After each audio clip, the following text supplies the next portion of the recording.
Olá, você está no canal Entendendo a Arte com o professor Garcia Júnior.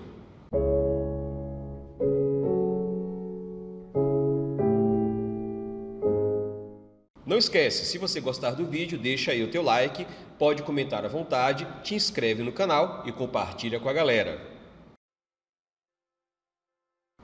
Nessa nossa videoaula, nós vamos trabalhar com um dos movimentos de história da arte do começo do século XX, que foi um dos mais importantes em termos de revolucionar as propostas artísticas, que foi o cubismo. Cubismo, você já deve ter ouvido falar, e muito provavelmente você conhece um dos seus artistas principais, Pablo Picasso. Vamos à aula? Veja aí a nossa linha do tempo da história da arte moderna, contemporânea, dentro do mundo ocidental, da qual nós fazemos parte, nós somos brasileiros, tá? E a aula anterior nós vimos os movimentos do pós-impressionismo, focando em três dos principais: pontilhismo, fauvismo e expressionismo. Lembre-se que nesse meio tempo você tem vários movimentos artísticos acontecendo simultaneamente e também vários artistas experimentam diferentes linguagens e propostas de se fazer arte. Mas a gente vai se concentrar agora no cubismo. Vamos ver um pouco sobre as origens do movimento. Foi o primeiro movimento artístico de vanguarda surgido na Europa no início do século XX, tendo à frente, como já mencionei, Pablo Picasso e Georges Braque, que se conheceram em 1907, ambos residentes em Paris na época. Lembre-se, já falei em aulas anteriores, Paris era a capital mundial da cultura e da arte, de onde os movimentos artísticos partiam, sendo referência para todo o mundo. E esse encontro transformou as artes visuais, influenciando também a música, a literatura e a arquitetura. O movimento cubista começou em 1907 e chega ao seu final enquanto um movimento organizado pelos artistas com o advento da Primeira Guerra Mundial em 1914. Apesar dos principais artistas continuarem o estilo e influenciarem vários outros movimentos que vieram a seguir. O próprio Pablo Picasso continuou produzindo no estilo cubista dele próprio até cerca dos anos 60, anos 1970. O que deu início ao cubismo foi a exposição do quadro Les Demoiselles d'Avignon, em francês, que significa As Senhoritas de Avignon, de Pablo Picasso, conhecida como o marco inicial do cubismo. Nessa obra nós podemos ver as inspirações do movimento. Veja aí a pintura Senhoritas de Avignon. Essa obra foi exibida privadamente para críticos, poetas e artistas. Uma obra radical de Pablo Picasso, retratando prostitutas em um bordel em Barcelona, na Espanha. E, mesmo tendo sido exposta para esse grupo de intelectuais e artistas, ela teve uma recepção hostil. Ela não foi muito bem aceita. Na verdade, a proposta artística e estética diferente de Pablo Picasso foi altamente questionada, mas gerou toda uma curiosidade a respeito de como a beleza feminina foi retratada nessas mulheres, nessas senhoritas da cidade de Avignon, tá? Em que fugia do que era o padrão de beleza, o que era a estética feminina representada desde o Renascimento, passando pelo Barroco, pelo Neoclassicismo e até mesmo pelos movimentos mais recentes, como o Impressionismo e Pós-Impressionismo. Você pode observar claramente que as formas, os rostos dessas mulheres estão distorcidos, estão até mesmo bizarros, estranhos. Mas por que será que Picasso fez isso? Será que ele não tinha apreço às mulheres e quis retratá-las desse modo estranho? Na verdade, é o contrário disso. Ele queria apenas na arte fazer uma mudança da proposta estética da forma. E ele explorou a forma da beleza feminina, que sempre foi utilizada na arte, para fazer essa proposta diferente. O que mais chocou os espectadores não foi o tema, mas o estilo que foi adotado pelo artista. Então o cubismo tem uma origem com uma influência muito forte das máscaras tribais africanas e com as obras do pintor pós-impressionista Paul Cézanne, que nós falamos na aula anterior. Essas obras de Cézanne podem ser consideradas do fauvismo, só que ela planta as sementes daquilo que vai se tornar o cubismo. O Paul Cézanne criou um estilo próprio, introduzindo distorções e alterações nas perspectivas em suas composições, ressaltando o volume e o peso dos objetos. Segundo Cézanne, suas obras buscavam ver a natureza segundo as suas formas fundamentais, a esfera, o cilindro e o cone, geometrizando, por assim dizer, as imagens representadas das composições pictóricas na tela. As paisagens pintadas por Cézanne são sutilmente geométricas e retratam a região de Provença, na França, onde ele viveu uma boa parte da sua vida. Observe uma das obras de Cézanne, Mulher com Cafeteira, um tema do cotidiano, em que ele explora as formas muito mais simplificadas do que era feito anteriormente. Em suas Naturezas Mortas, Cézanne não utilizou o mesmo ponto de vista para construir a perspectiva e preencher o espaço da tela, como ocorre na perspectiva científica, na perspectiva linear, a mais clássica, usada para criar um efeito de profundidade na superfície da tela. Ao contrário, Cézanne trabalhava em diferentes pontos de vista, produzindo vários planos e permitindo uma angulação de visão diversificada de objetos, um recurso que foi muito utilizado no cubismo. Observe essa pintura do Chateau Noir, do Paul Cézanne, feita entre 1900 e 1904, em que ele geometriza muito as formas da natureza e as formas construídas pelo ser humano. Além do que, a aplicação das cores também é de modo mais chapado. As cores não possuem um degradê, não possuem uma sutileza de tons. Uma pintura clássica do Paul Cézanne, que é o Monte Santa Vitória, o Mont Saint-Victory, em francês, em que ele fez mais de 30 telas sob diferentes pontos de vista desse monte. Então, durante o final do século XIX e o início do século XX, a elite cultural europeia lança um olhar curioso sobre as artes e artefatos exóticos produzidos pelos povos nativos da África, ilhas do Pacífico, Ásia e América do Norte. Artistas como Paul Gauguin, Henri Matisse e Pablo Picasso são alguns dos nomes que se inspiram na simplicidade expressiva dessas artes, sobretudo as máscaras tribais africanas. Veja aí alguns exemplos de máscaras tribais africanas, cuja estética exótica, diferente daquilo que era feito na Europa aí no final do século XIX e no começo do século XX, mexeu muito com o imaginário e a curiosidade desses artistas que estavam propondo algo de vanguarda, algo que era feito diferente do que era produzido até então. Mais alguns exemplos de diferentes máscaras africanas, de diferentes etnias da África. Lembre-se que a África é um continente gigantesco, lá possuem milhares de etnias e cada qual possui a sua própria cultura, o seu próprio modo de fazer arte e a sua própria visão estética, apesar de que nós podemos observar algumas similaridades. E nesse detalhe você pode ver claramente a influência das máscaras africanas na estética facial das modelos pintadas em As Senhoritas de Avignon.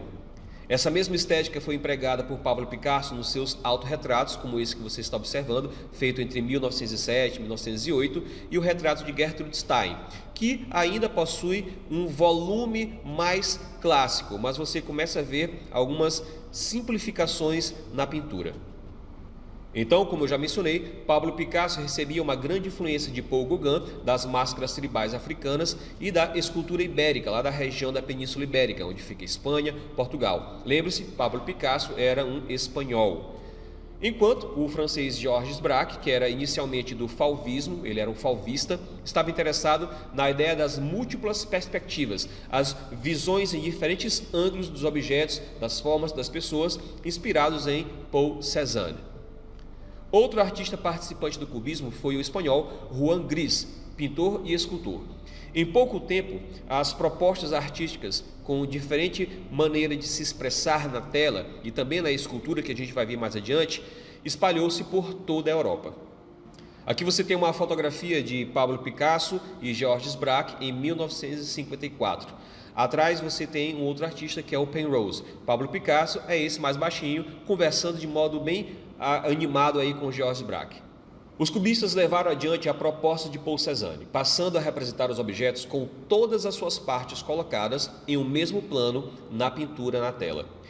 Em obras de artes cubistas, os objetos são divididos, analisados e remontados, compondo formas quase abstratas. Tá? Repare, as obras de arte do cubismo, elas não são abstratas. O que é o abstracionismo nas artes visuais? É quando o observador não consegue identificar a figura representada, seja por falta de conhecimento do que é a proposta do artista, do movimento artístico em si, ou mesmo o observador não conseguir distinguir a partir da sua percepção visual e da sua interpretação da emoção, dos significados da tela.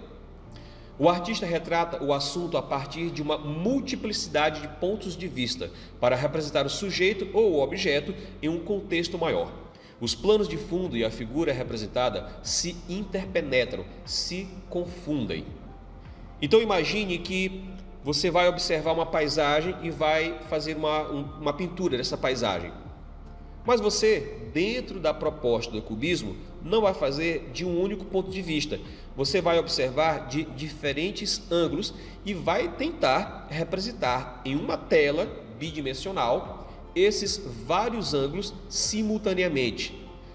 Parece difícil e, de fato, se você for fazer uma pintura seguindo à risca o que são os conceitos do cubismo, ela acaba se tornando difícil. Vocês podem observar aqui atrás pinturas dos meus ex-alunos, nesses anos em que eu venho lecionando aqui no Liceu Maranhense, que quando eles adotam o cubismo, eles partem do princípio que vai ser uma pintura relativamente fácil de fazer. Mas quando eles estudam a fundo as características do movimento e como são as obras de arte, eles observam que não era tão fácil quanto eles achavam.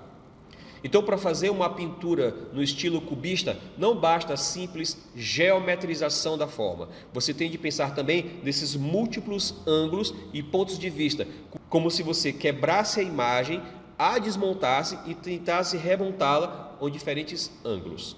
A gente pode observar isso nesse retrato do Ambroise Vollard, que era um agente do Pablo Picasso, um dos seus empresários, tá? Feito em 1910.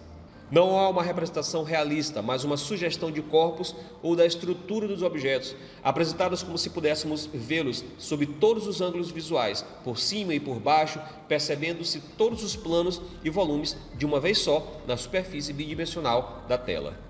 Tem-se a sensação de que os objetos estejam abertos, com todos os seus lados expostos no plano frontal em relação ao espectador, ao observador. Esta decomposição dos objetos faz com que as obras não tenham nenhuma relação com o naturalismo, ou seja, a aparência real, natural das coisas.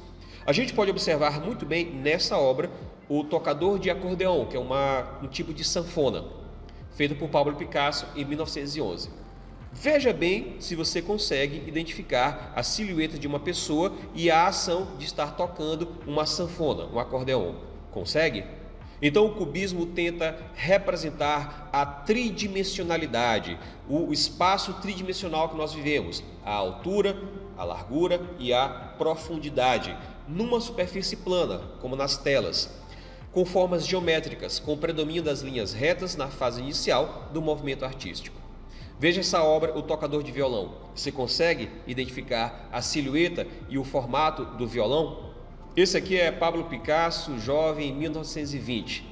E essa é uma frase atribuída a ele. Uma arte que trata primordialmente de formas e quando uma forma é realizada, ela aí está para viver sua própria vida. Certo.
Então vamos ver características gerais e vamos falar sobre as fases que o cubismo teve ao longo dos anos no início do século XX.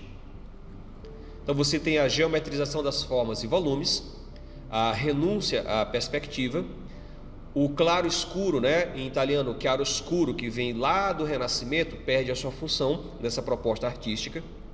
Você tem uma sensação de pintura escultórica. As cores são mais austeras, do branco ao negro, passando pelo cinza, ocre, castanho e até mesmo monocromático, usando-se só uma cor na composição. a representação do volume colorido sobre superfícies planas.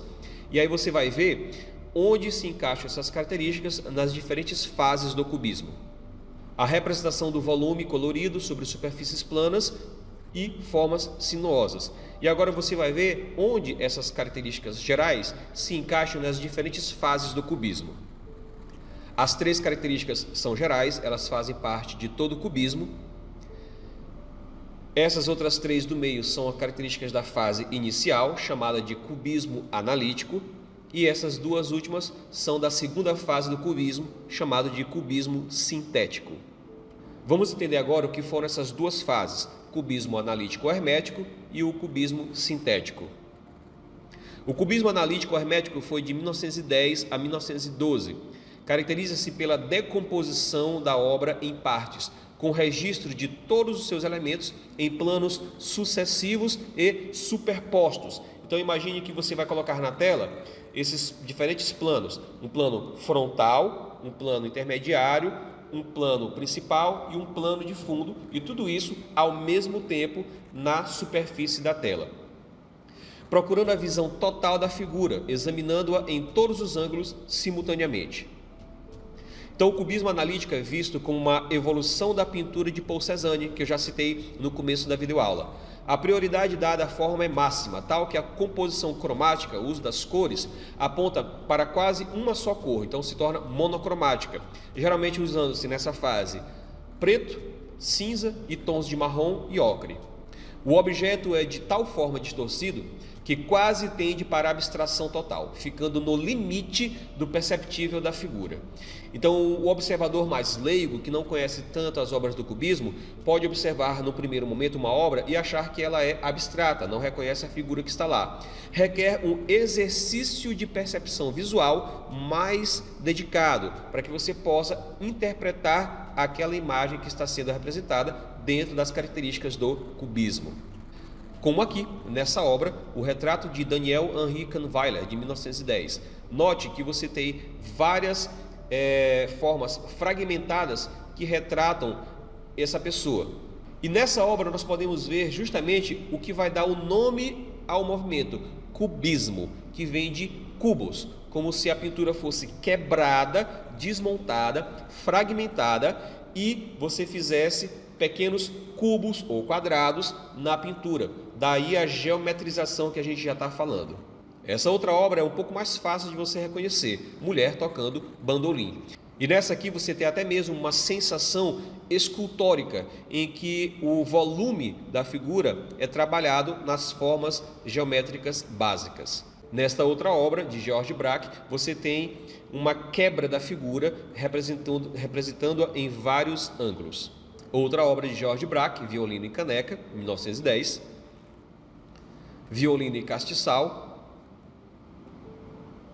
Retrato de Pablo Picasso, feita pelo artista Juan Gris.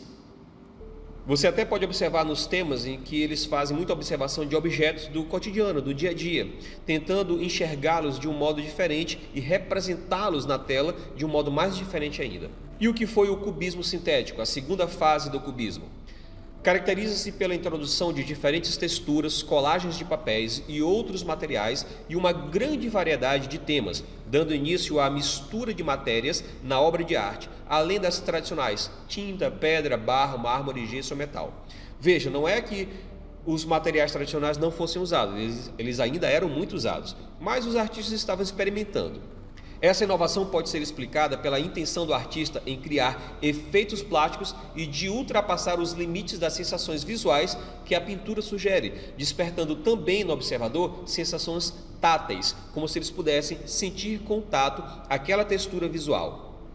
Veja essa obra Natureza Morta com Cadeira de Palha, em que você tem uma série de colagens de diferentes materiais nessa obra, que até mesmo tem uma forma não convencional, que é uma elipse, cercada por uma corda.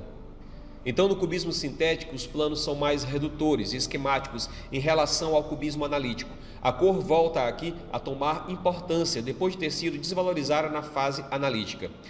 O cubismo sintético buscou recuperar um pouco a imagem real do objeto, tornando as cores mais fortes e as formas mais decorativas. Até mesmo essa fase do cubismo sintético é a fase mais atraente para o grande público.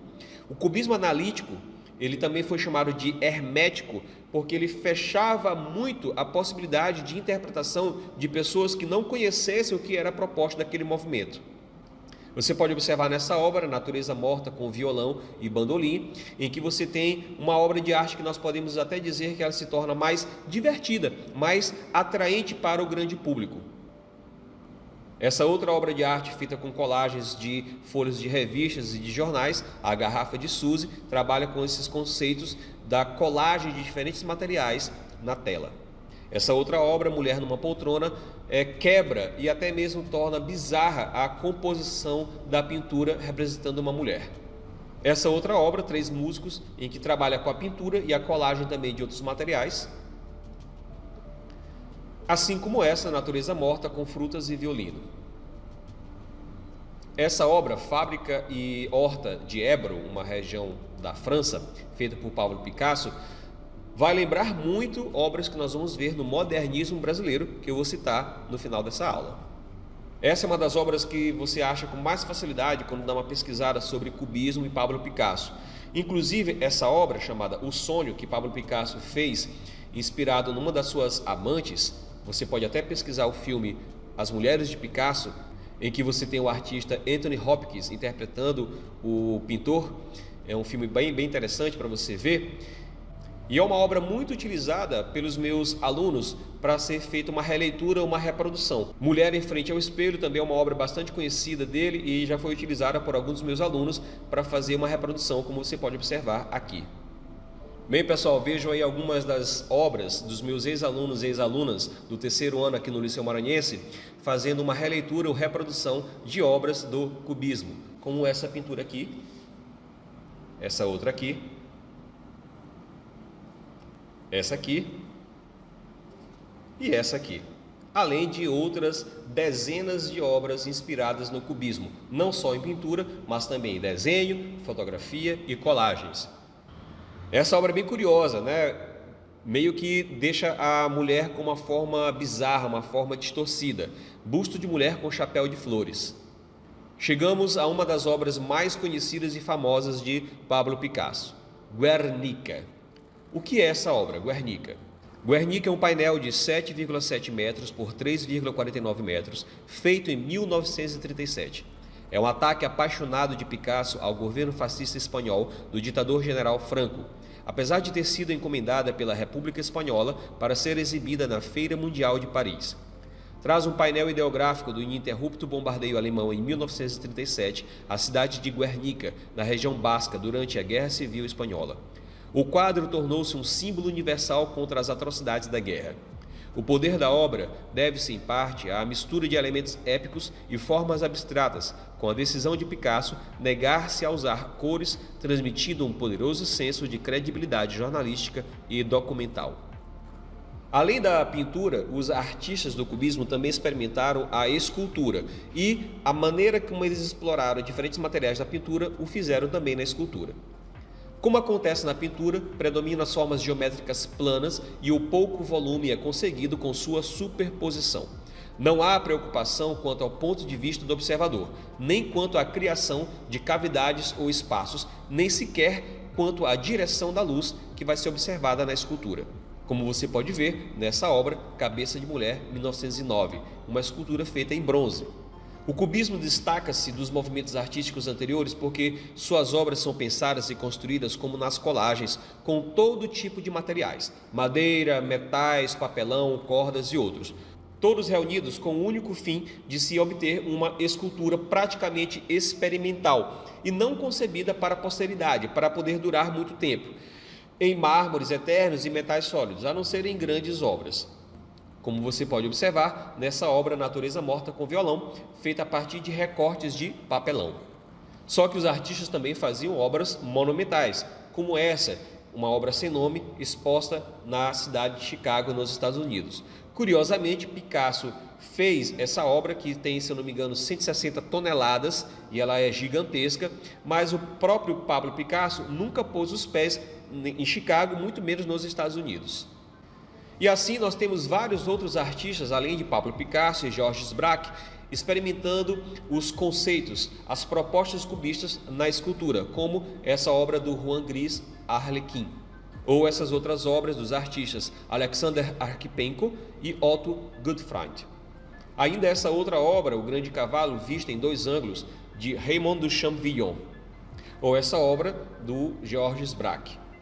E o legado do cubismo? Por que ele foi tão importante? Porque ele influenciou muitos movimentos que vieram após ele. O cubismo introduziu o conceito de representação independente da natureza. Quando Picasso e Braque abandonaram a ilusão tridimensional e recolocaram na pintura o plano bidimensional, estabeleceram o design como principal elemento do processo criativo. Mas o que é design? Bom, para a gente poder entender esse termo na sua totalidade, seria necessário uma videoaula específica falando sobre design. Uma coisa eu vou dizer, design é diferente de arte, e eu posso afirmar porque eu exerço as duas profissões. Eu sou professor de arte e artista visual e também sou designer gráfico. Veja essa obra do artista Marcel Duchamp, que nós vamos ver em uma próxima videoaula falando sobre dadaísmo. Então o cubismo influenciou vários movimentos futuros e grandes artistas. Dentre eles podemos citar Marcel Duchamp, que já mencionei aqui, Piet Mondrian, Kazimir Malevich, dentre vários outros. Curiosidade, a nossa próxima videoaula, que será sobre futurismo, nós vamos ver que esse movimento teve uma grande influência do cubismo. E o Brasil? Teve alguma influência do cubismo? Sim, vamos ver. O cubismo chega ao Brasil após a Semana de Arte Moderna de 1922, que você deve conhecer muito das aulas de literatura e das outras aulas de arte também. Mas, veja bem, não há um registro histórico de artistas brasileiros expressivos que tenham como características exclusivamente do cubismo nas suas obras.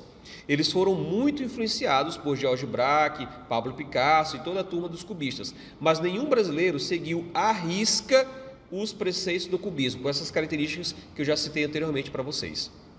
Nós podemos até observar nessa obra do Di Cavalcanti, que é Cinco Moças em Guaratinguetá, uma cidade daqui do Brasil, uma influência muito grande das Senhoritas de Avignon, do Pablo Picasso. Muitos pintores brasileiros foram influenciados pelo movimento e apresentam características do cubismo em suas obras, como Tarsila do Amaral, Anita Malfatti, Di Cavalcanti. A própria Tarsila do Amaral afirmou que o cubismo era a fragmentação da forma, assim como o impressionismo tinha sido a fragmentação da cor. Veja aí esta obra No Cubista, de Anita Malfatti. E ainda essa outra obra, Tempos Modernos, de Di Cavalcanti. Mais uma de Anita Malfatti, O Homem das Sete Cores. E aqui você pode ver uma presença quase monocromática, lembrando até mesmo o cubismo analítico que nós falamos anteriormente. Essa aqui é uma das mais conhecidas do modernismo brasileiro, de Tarsila do Amaral, Operários. Inclusive, vários dos meus ex-alunos já fizeram releituras desta obra. Ou ainda essa outra de Tarsila, Estrada de Ferro Central do Brasil, em que trabalha a geometrização das formas. Mas veja que essa obra não tem a característica do cubismo, que são os múltiplos ângulos na tela. Ficou curioso para saber um pouquinho mais sobre cubismo? Vou deixar aqui alguns links de alguns sites interessantes para que você possa estudar, e eu espero que, se você tenha realmente gostado desse conteúdo, se motive a fazer arte. Pegue uma tela, tintas, pincéis, pegue papel ou pegue lápis, enfim, tente se expressar artisticamente. Use o cubismo como ponto de partida para que você possa começar a fazer obras que transmitam a sua expressividade. Bem, é isso, espero que você tenha gostado de mais essa videoaula. Não esquece de deixar o teu like, te inscrever no canal, clica no sino para notificações, compartilha com a galera e pode comentar à vontade. Valeu!